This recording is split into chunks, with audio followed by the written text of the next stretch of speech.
നമ്മൾ ഇഷ്ടപ്പെട്ടുള്ള ഒരാൾക്ക് കഷ്ടപ്പെട്ടൊരു സർപ്രൈസ് കൊടുക്കുന്നത് വേറെ തന്നെ ഒരു സുഖമാണല്ലേ. അപ്പോൾ അങ്ങനെ ഒരു സർപ്രൈസ് കൊടുക്കാൻ വേണ്ടിയിട്ടാണ് ഇന്നത്തെ പോക്ക്. അപ്പോൾ സെപ്റ്റംബർ 11 ഞങ്ങളെ വെഡിങ് ആനിവേഴ്സറിയാണ്. അപ്പോൾ ഞാൻ വിചാരിച്ചു ഹസ്ബൻഡ് ചെറിയൊരു സർപ്രൈസ് കൊടുക്കാമെന്ന്. എന്നെക്കൊണ്ട് കഴിയുന്ന രീതിയിൽ ഒരു ഡ്രസ്സും കാര്യങ്ങളൊക്കെ സെറ്റ് ചെയ്തിട്ട് അത് നല്ല അടിപൊളിയായിട്ട് സെറ്റ് ചെയ്ത് കൊടുക്കാമെന്ന് വിചാരിച്ചു. അങ്ങനെ ഞാൻ ഷോപ്പിൽ കയറി കുറച്ച് സാധനങ്ങളൊക്കെ നോക്കി. അപ്പോൾ ഒരു ഷർട്ട് കിട്ടിയിട്ടുണ്ടായിരുന്നു, പക്ഷേ അതിലേക്ക് പാൻറ്റ് സെറ്റ് ആയിട്ടുണ്ടായിരുന്നില്ല. അപ്പോൾ അത് നോക്കാൻ വേണ്ടി കയറിയപ്പം പാൻറ്റ് അവിടെ നിന്ന് കിട്ടിയില്ല, പക്ഷേ വേറൊരു സാധനം എനിക്ക് അവിടെ നിന്ന് കിട്ടിയിട്ടുണ്ടായിരുന്നു. അപ്പോൾ അതൊക്കെ വാങ്ങിച്ച് ഞാനത് സെറ്റ് ചെയ്ത് കൊടുക്കാൻ പറ്റുന്ന ഒരു ഗിഫ്റ്റ് ബോക്സ് വാങ്ങിക്കാൻ വേണ്ടിയിട്ട് ഞാൻ ഈ കടയിൽ കയറിയിട്ടുണ്ടായിരുന്നു. അപ്പോൾ അവിടുന്ന് സാധനങ്ങളൊക്കെ വാങ്ങിച്ച് ഫ്ലവറും കാര്യങ്ങളൊക്കെ വാങ്ങിച്ചിട്ട് പിന്നെ ഞാൻ അവിടെ നിന്ന് ഇറങ്ങി. പിന്നെ എനിക്ക് ഒരു ഫ്രെയിം സെറ്റ് ചെയ്ത് കൊടുക്കാൻ തോന്നി. അപ്പോൾ അവിടുന്ന് ഒരു ഫ്രെയിമും കൂടി എടുത്തിട്ടുണ്ടായിരുന്നു കേട്ടോ.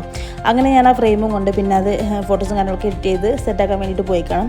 അപ്പോൾ ഫോട്ടോ ഒക്കെ ഏകദേശം സെറ്റായി അവർ ചെയ്തുകൊണ്ടിരിക്കുകയാണ്. കുറച്ച് ടൈം എടുക്കുമെന്ന് പറഞ്ഞു. അങ്ങനെ ആ ഒരു ഫ്രെയിം അവർ നല്ല അടിപൊളിയായിട്ട് സെറ്റ് ചെയ്ത് തന്നു കേട്ടോ. എന്നിട്ട് നന്നായിട്ട് പൊതിഞ്ഞ് നല്ല സെറ്റാക്കി തന്നിട്ടുണ്ടായിരുന്നു. പിന്നെ ഞാനത് വാങ്ങിച്ചിട്ട് പിന്നെ പോകുന്ന സമയത്ത് അവിടെ ഒരു ജെൻ ഷോപ്പ് കണ്ടു. അപ്പോൾ ഞാൻ നേരത്തെ വാങ്ങിച്ച ഷർട്ടിന് എനിക്ക് പാൻറ്റ് സെറ്റായിട്ട് കിട്ടിയിട്ടുണ്ടായിരുന്നില്ല. അപ്പോൾ ഞാൻ പിന്നെയും പോയി നോക്കിയപ്പോൾ എൻ്റെ കണ്ണ് പോയത് ഷർട്ടിലോട്ടായിരുന്നു കേട്ടോ.